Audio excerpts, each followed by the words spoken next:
ziua și bine ați venit în bucătăria mea sau bucătăria termitelor pofticioase. Astăzi facem sarmăi. Sarmale de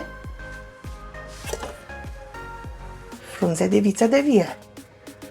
A ieșit vița, a făcut și foi numai bune de înfășurat, pentru care facem și noi o porție. Am pregătit carne tocată, ceapă, orez, usturoi și aici avem mărar și pătrunjel. Frunzele de fliț, cum le ziceam când eram copil și ne făcea mama sarmale din astea. Îi ceram de fapt mereu, vrem noi sarmale în frunze de fliț. Frunzele de viță le-am spălat, le-am lăsat la uscat, pregătim compoziția și ne apucăm de împăturit. În știgaie pe foc, ulei și ceapa. În primă fază mermelesc un pic ceapa, după care punem și ardeiul, usturoiul și orezul. Am tăiat ceapa cu barda.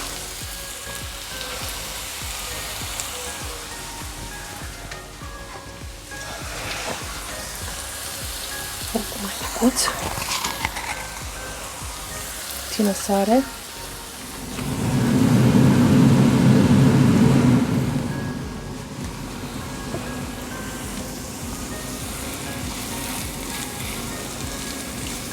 O lăsăm un pic la făcut până devine un pic translucidă, după care adăugăm usturoiul, mai ținem un pic și orezul. Gata cu ceapa, bâldăbâc ustur,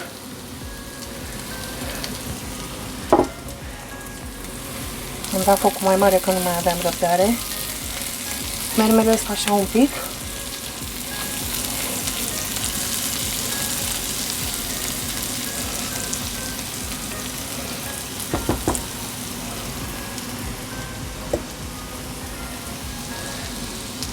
Nu las mult, câteva secunde, bălbăcând orez. Nu știu, am pus decât sare până acum. Bineînțeles și paragaz. Îl fac și pe ăsta un pic.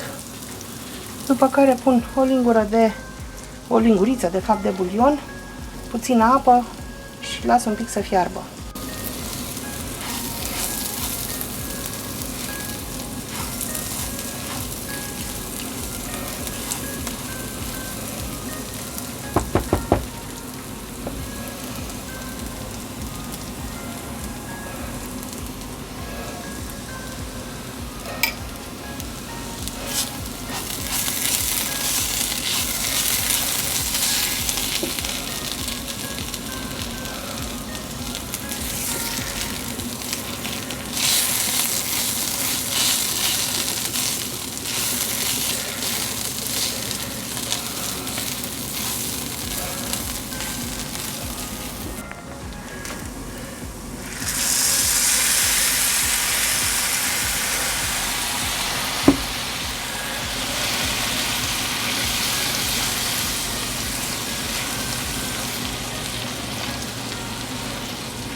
Lăsăm un pic așa, îmi pregătesc și restul de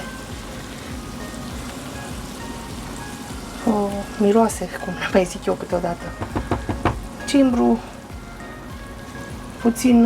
puțină boia, puțină apă, cât fierb așa. După care mai pun un pic de apă și asta e tot. Mai las pe foc și atât. Deci puțin piper. Voi mai pune cel mai probabil și în carne. Când amestec, boia și chili.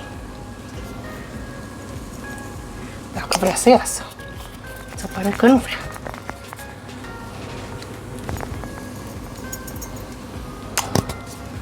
E de ajuns cât i-am pus. Apă.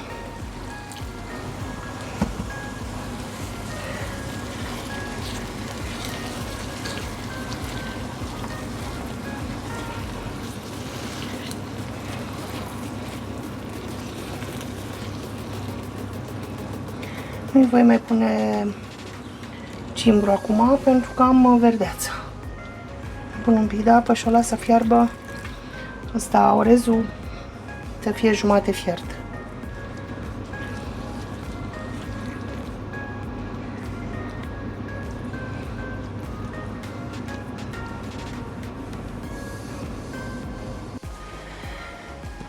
Orezul s-a răcit. Carnea s-a decongelat cum trebuie. Voi încerca să mai adaug puțină boia, piper și puțină curcuma. Este pus în ăsta de usturoi, dar am scris pe scurt ce conține.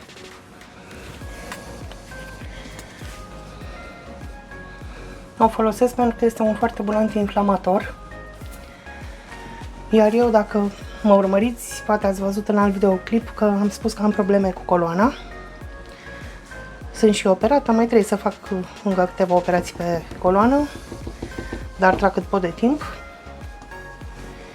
Și atunci am zis să mai folosesc ce pot natural, să îmi fie bine. Poate scap de operație. Tot acum voi pune și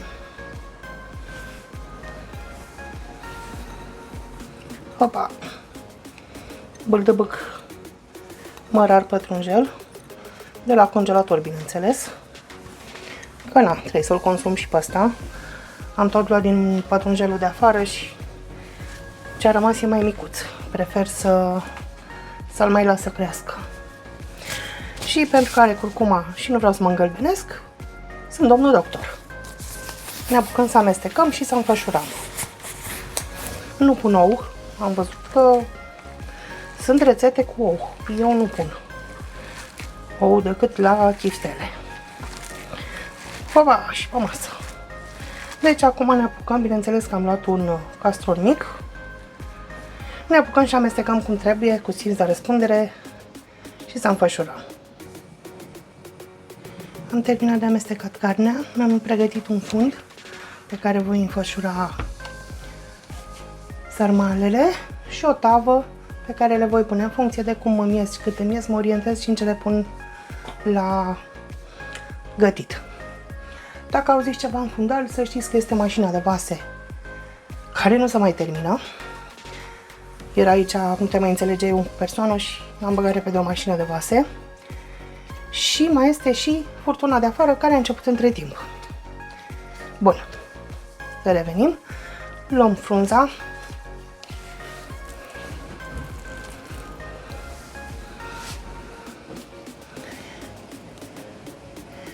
Luăm cam multă.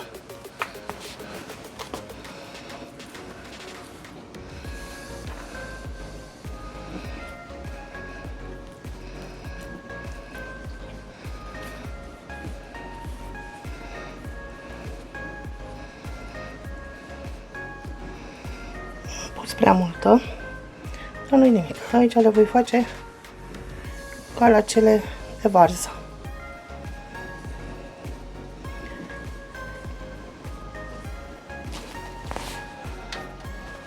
Pus prea multă umplutură, eu le fac mai mici.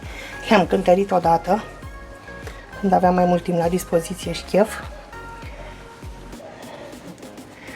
Și cea mai mare sarma făcută din frunză din asta a fost de 21 de grame.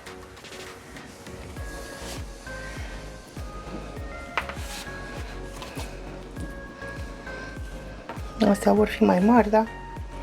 Punem mai puțin în farfuriecica.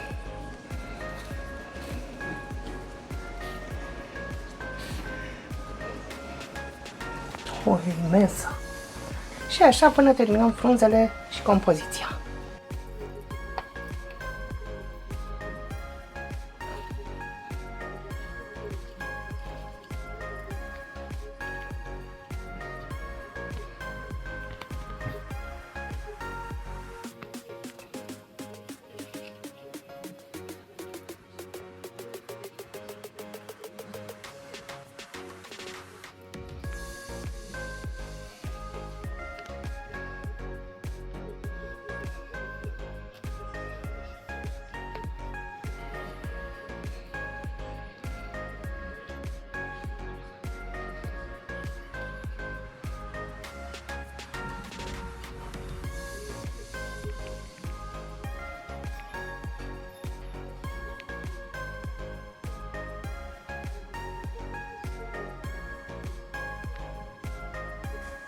Am terminat de împachetat 70 de sărmăluțe și că facem nuntă.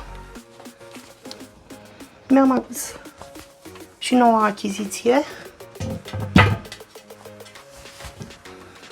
și le voi pune, wow, ce grea e, în oala pe care de fapt o luasem pentru pâine. Puțin ulei pe fund, nu mult, că au și ele grăsime, și începem să le așezăm. Le voi pune întâi pe cele mai mărișoare,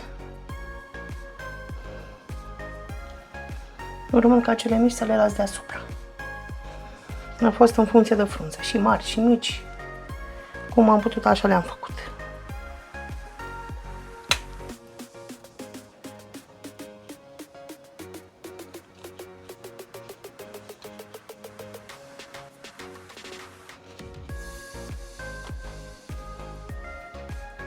Nu le înghesui, le pun așa, până umplu, până termin cu ele. După care voi pune lichidul.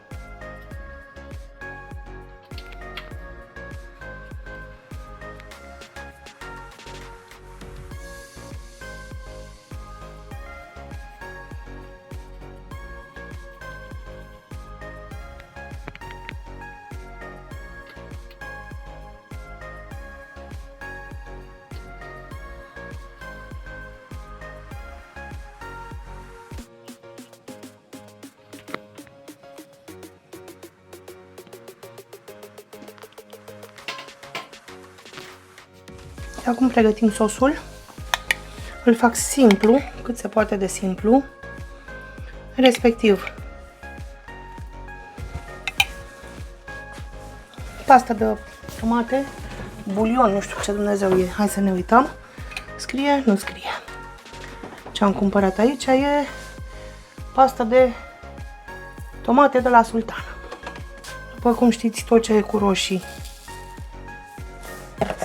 la mine și cu un pic de zahăr să ia din aciditate și a pica.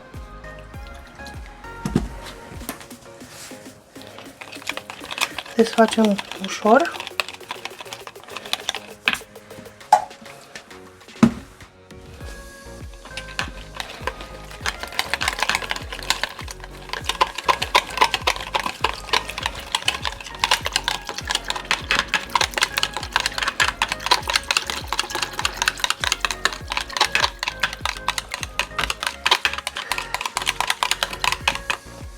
Voi pune și câteva frunze de dafie sau dafin. Cum ziceam, am niște amici care leșină când vorbesc altfel decât trebuie. Amici în ghilimele.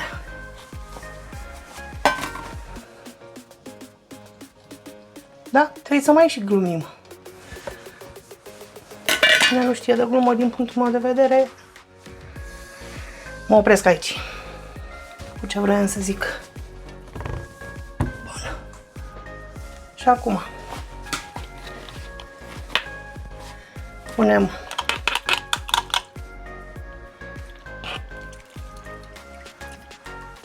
roșiuțele. Mai punem apă să spălăm bine asta. Oricum mai trebuie adăugată apă, că trebuie să fiarbă tot ce e aici.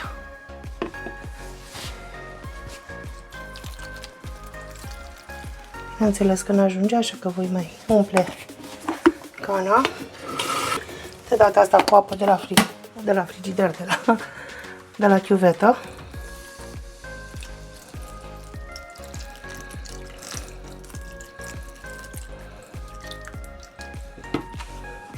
Termită mare, punem și un cuișor sau nu punem? Nu merge, după mine. Voi pune în schimb boabe de piper.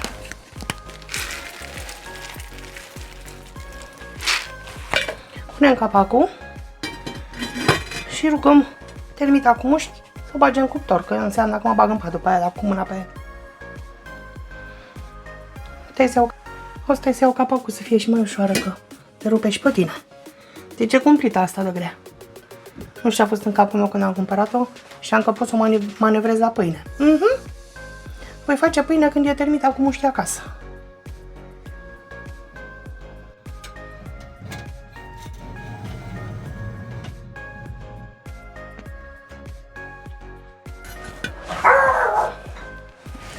Cioala este super mare, de-abia am încăput în cuptor. Și capacul. Și dăm drumul la cuptor. Eu încă n-am setat. Pe cât îi dau să facă încet. Spun sarea și usturoi, că m-am uitat.